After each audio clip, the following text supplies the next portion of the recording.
Vous êtes passager dans la voiture d'un ami. La route est inondée, vous sentez le danger. Vous sautez hors du véhicule pour sauver votre peau. La voiture est emportée. Et quelques jours plus tard, vous recevez une lettre d'avocat. Votre ami vous réclame 50 000 € en disant que c'est de votre faute. L'histoire se passe en novembre, après une grosse pluie. Appelons le narrateur Julien et son ami, c'est Aaron. Les deux vont chercher des pièces de voiture achetées sur Internet. Tout se passe bien, jusqu'à ce qu'ils tombent sur une petite route de campagne complètement inondée. Julien connaît bien le coin. Il sait qu'il existe un détour par un pont, 10 km plus loin. Mais traverser là, c'est trop risqué.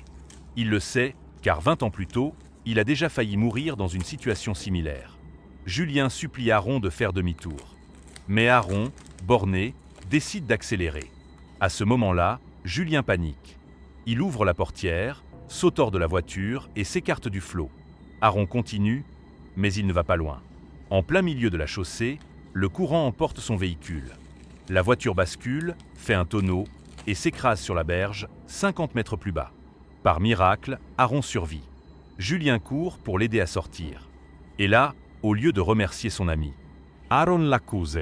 Si tu étais resté dans la voiture, avec ton poids, on aurait traversé. Julien est sous le choc. Oui, il pèse plus de 130 kilos. Mais son poids n'aurait jamais suffi à contrer la force d'une rivière en crue. Quelques jours plus tard, Julien reçoit une lettre. Elle réclame 50 000 € pour la perte de la voiture et pour des dommages personnels. Le pire, c'est que la voiture d'Aaron, une vieille berline de 1997, ne valait pas plus de 1 500 €. Julien est abasourdi. Peut-il vraiment être poursuivi simplement pour avoir refusé de rester dans un véhicule en danger ? Sur Internet, les internautes réagissent massivement. Certains disent « Tu n'es pas responsable, tu as sauvé ta vie ». D'autres rappellent que l'eau peut emporter n'importe quelle voiture, même un SUV. Un autre ajoute « Un vrai avocat n'écrirait jamais une telle lettre, vérifie son authenticité ».